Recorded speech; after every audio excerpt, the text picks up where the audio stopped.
கர்த்தருக்குள் பிரியமானவர்களே, பிப்ரவரி 20 இன்றைய பனித்துளிகளின் தலைப்பானது என்றும் நிலைத்திருக்கும் வேதம்.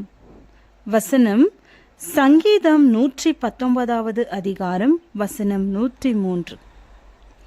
உம்முடைய வார்த்தைகள் என் நாவுக்கு எவ்வளவு இனிமையானவைகள், என் வாய்க்கு அவைகள் தேனிலும் மதுரமாயிருக்கும்.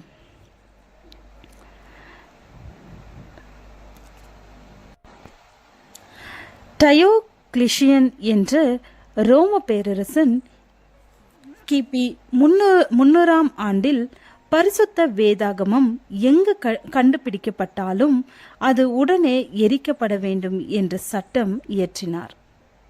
வேதாகமம் வைத்திருப்பவர்கள் துன்புறுத்தப்பட்டனர். ஆயினும் இந்த சட்டத்தினால் வேதாகமத்தை அழிக்க முடியவில்லை. படிக்கும் மக்களின் ஆர்வத்தை குறைக்கவும் முடியவில்லை. அவன் தன் பதவி பறிக்கப்பட்ட நிலையில் பைத்தியக்காரனாக செத்து மடிந்தான். 25 ஆண்டுகள் கழித்து கான்ஸ்டன்டைன் என்ற அரசன் வேதாகமத்தை தோல் சுருள்களில் எழுத ஏற்பாடு செய்தார். நாம் கைகளில் வைத்திருக்கும் இந்த வேதாகமம் பல தேவ மனிதர்கள் மிகுந்த பிரயாசங்களின் மத்தியில் கிடைக்க பெற்றதே. பலர் தங்கள் உயிரையும் தியாகம் செய்துள்ளார்கள்.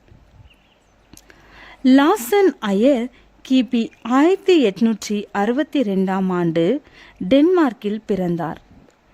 டாரிஸ் மிஷன் மூலம் கிபி 1889ஆம் ஆண்டு இந்தியாவுக்கு வந்தார். இவர் அநேக மொழிகளை கற்றவர். தமிழில் பண்டிதர். பெங்களூர் இறையில் கல்லூரியில் முதல்வராக பணியாற்றியவர். மொழிபெயர்ப்பின் குறைகளை களைவதற்காக இவர் தலைமையில் இயங்கிய குழு அப்பணியை திறம்பட செய்து முடித்தது. துவக்கத்தில் பராபரன் என்ற சொல் தேவன் என்று மாற்றப்பட்டதை இவர் கடவுள் என்று மாற்றி அமைத்தார். கிபி 1928ஆம் ஆண்டு பழைய மற்றும் புதிய ஏற்பாடு வெளியிடப்பட்டது. வேதாகமத்திற்கு இவர் ஆற்றிய பங்கு மிகவும் பெரியது. வேத வாக்கியங்களை ஆராய்ந்து பாருங்கள், அவைகளால் உங்களுக்கு நித்திய ஜீவன் உண்டென்று எண்ணுகிறீர்களே, என்னை குறித்து சாட்சி கொடுக்கிறவைகளும் அவைகளே. இன்று வேதாகமத்தை மக்களுக்கு விளக்கி காட்டுவதில் நம் பங்கு என்ன? அதற்கு முதலாவது நாம் வேதத்தை நன்கு ஆராய்ந்து படிக்க வேண்டும். வானமும் பூமியும் ஒளிந்தாலும் தேவனுடைய வார்த்தைகள் ஒருபோதும் ஒழியாது. அது நிறைவேறியே தீரும். கிறிஸ்துவின் 2ஆம் வருகைக்காக காத்திருக்கும் நாம் அதற்கு முன் செல்லப்படும் எச்சரிப்பின் செய்திகளை நாம் விளக்கி சொல்ல தெரிந்திருக்க வேண்டும். குடும்ப ஜெபத்தில் கண்டிப்பாக வேதம் படிக்க வேண்டும். பிள்ளைகளுக்கு வேதம் படிக்க கற்றுக் கொடுக்க வேண்டும். வேதம் நம் நேசமாக இருக்க வேண்டும். இந்த வேதம் நம் கையில் கிடைத்திருப்பது நமது ஸ்லாக்கியம்.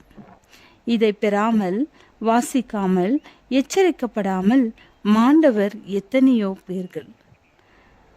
தேனாய் சுவைக்கும் இந்த வேதத்தை நாம் நன்கு வாசித்து விளங்கி பிறருக்கு எடுத்துரைப்பதில் மிகவும் கவனம் செலுத்துவோம். அப்போது தேவனுடைய சித்தம் நிறைவேறும். அப்படியே சொல்லாவிட்டால் விடியற் காலத்து வெளிச்சமில்லை. ஜெபம். உம்முடைய வேத வெளிச்சத்திலே எங்களை நடத்தும், அனுதினமும் போதித்து நடத்துவீராக. ஆமேன்.